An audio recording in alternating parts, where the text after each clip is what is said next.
Live from our 7 Tasmania studios, your nightly news with Joe Palmer begins now.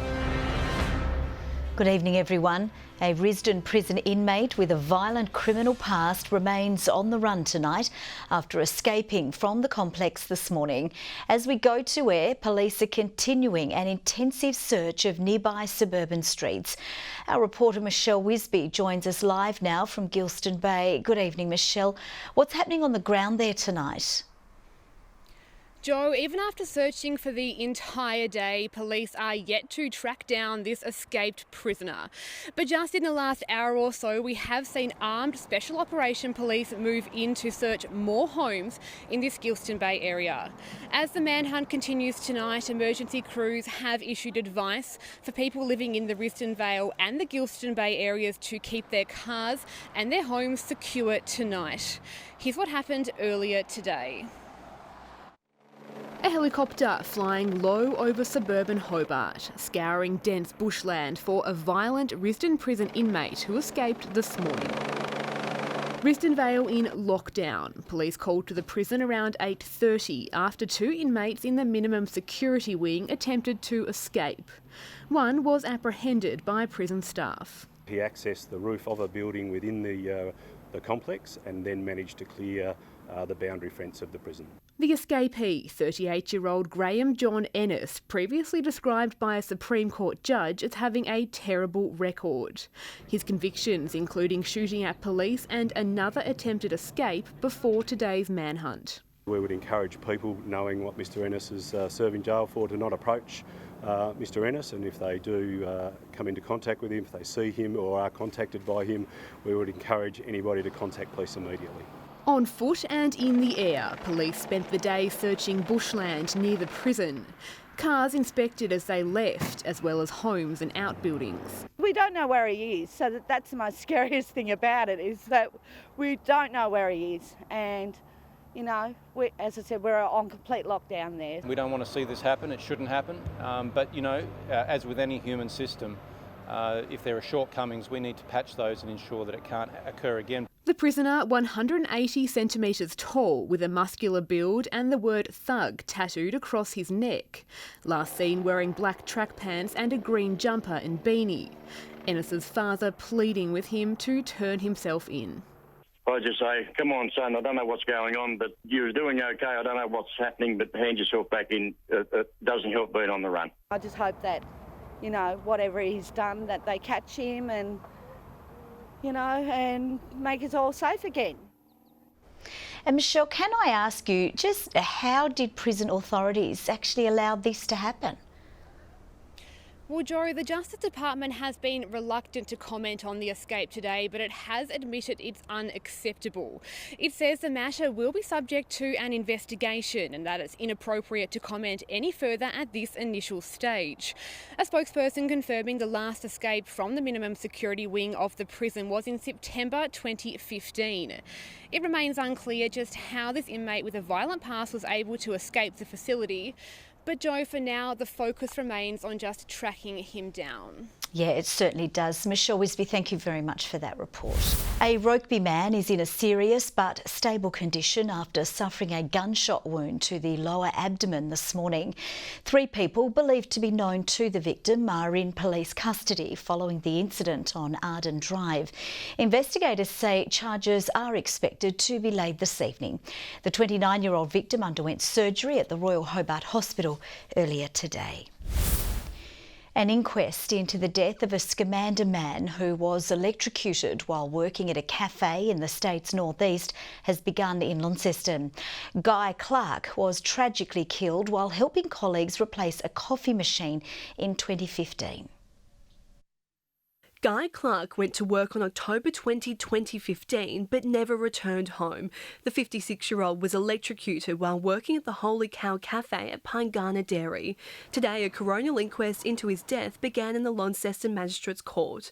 The court heard the father of 2 from Scamander had been moving a coffee machine which was due for repairs when he got his arm stuck in the front panel of a dishwasher which was filled with wires.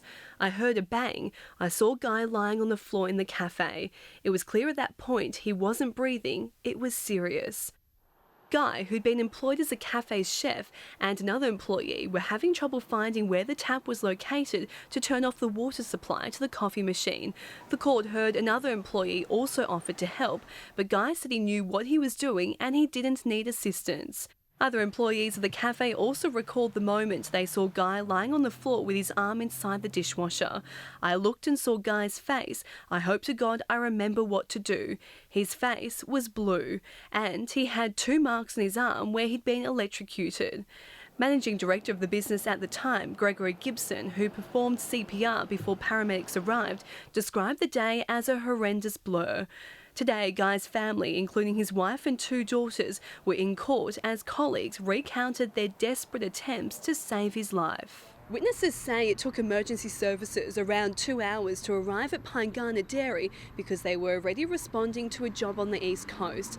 Mr Gibson says police arrived with a brand new defibrillator but didn't know how to use it. The inquest continues tomorrow. Letitia Wallace, 7 Tasmania News.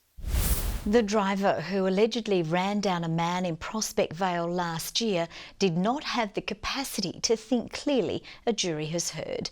A psychiatric worker today testified Joshua Joseph Barker was suffering from post-traumatic stress disorder and would not have understood his actions. Our reporter Sean McComish has more. Paranoid, frightened, a shadow of a man. These were all words used to describe accused killer Joshua Barker. Today, Psychiatric Registrar Dr Edwin Alcock told jurors the defendant displayed all the hallmarks of post-traumatic stress disorder, dating back to an assault he suffered a decade ago. Before he allegedly mowed down Dale James Watson on March 9 last year, Mr Barker was struggling to eat and sleep. He formed the view his former attackers had returned. Dr Alcock said his paranoia took hold and fear overwhelmed him. It was also possible Mr Barker could have believed he was living in 2009. Prosecutors questioned whether he may have seen a former attacker in the place of Mr Watson. Mr Alcock said that was very plausible. Jurors also heard the multiple efforts Mr Barker's family took to treat his mental health. Tomorrow they'll hear closing submissions from the Crown and Defence before embarking on the task of reaching a verdict. Police are still searching for the driver involved in an incident which saw a man fall from the tray of a ute in Campbell Town. A 27-year-old Baghdad man received serious head injuries after striking the road at around 1 a.m. He remains in hospital in a stable condition. Police are yet to speak with the driver of the vehicle. Anyone with information is urged to contact Crime Stoppers. The state government will this week push ahead with plans to increase a ban on genetically modified produce. The bill before Parliament would extend the 5-year moratorium. We're moving that to 10 years and that is about protecting our primary industries and the vital markets that we have overseas. The government will also introduce child protection reforms for institutions. Welcome back.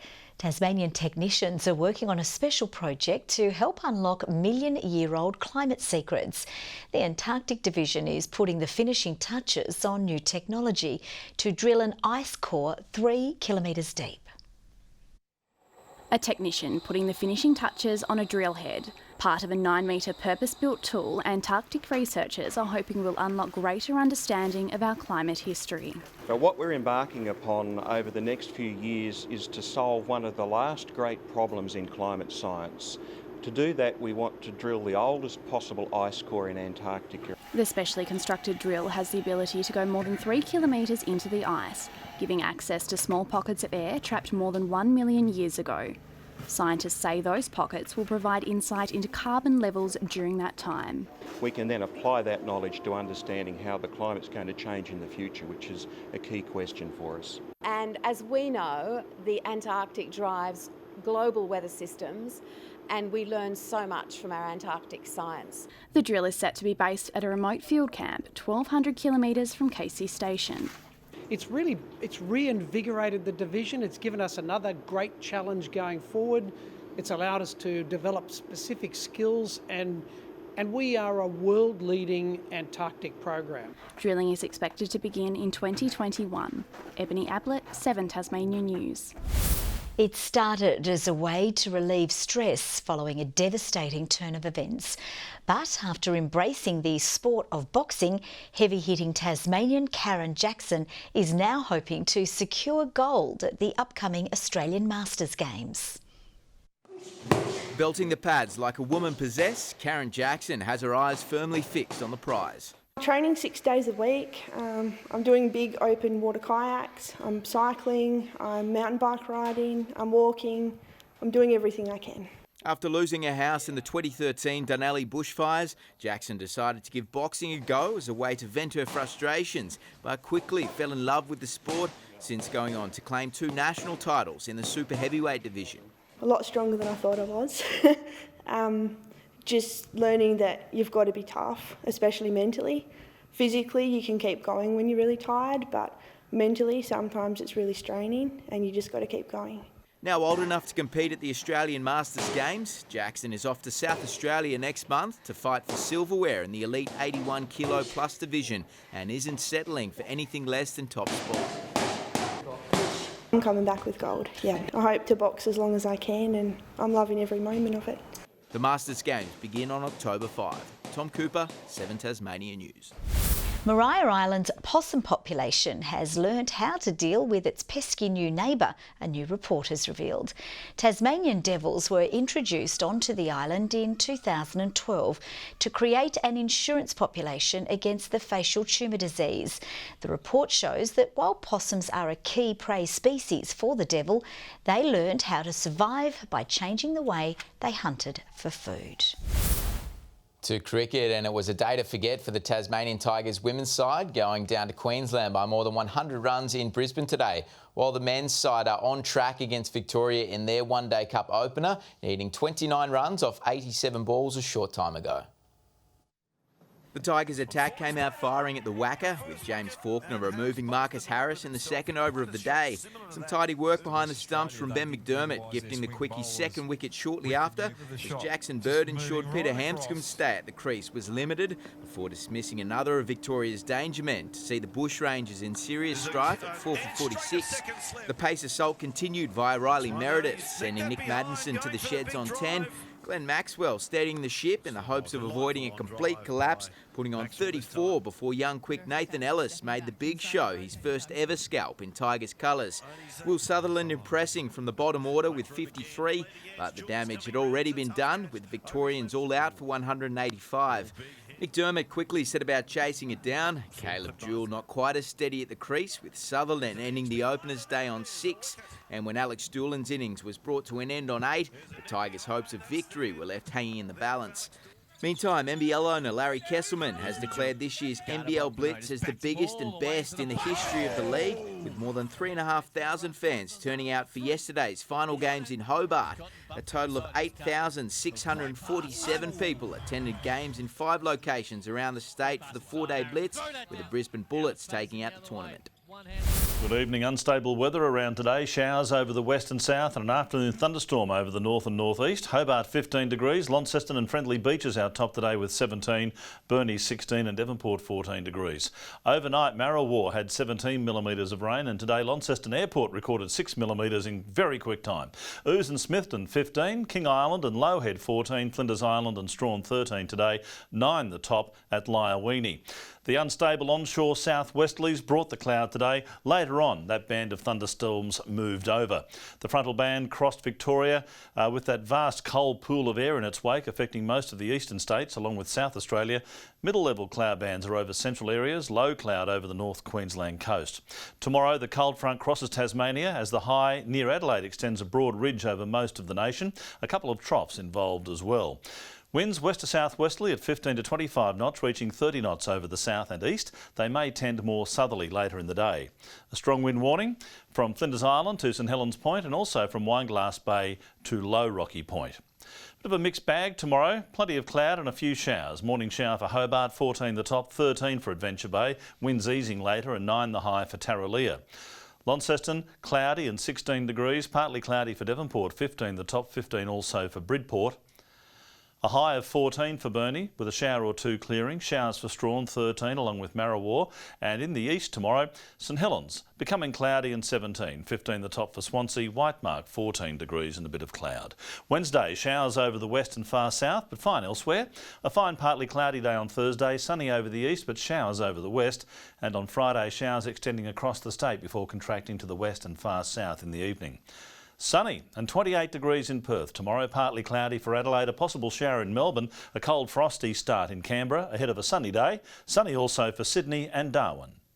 Some patchy cloud about at the moment, 10 degrees in Hobart, 10 in Launceston, 11 degrees right now in Devonport. Joe, I really like that blue bottle outfit of yours, but of course blue bottles are nowhere near as much as dangerous as you are.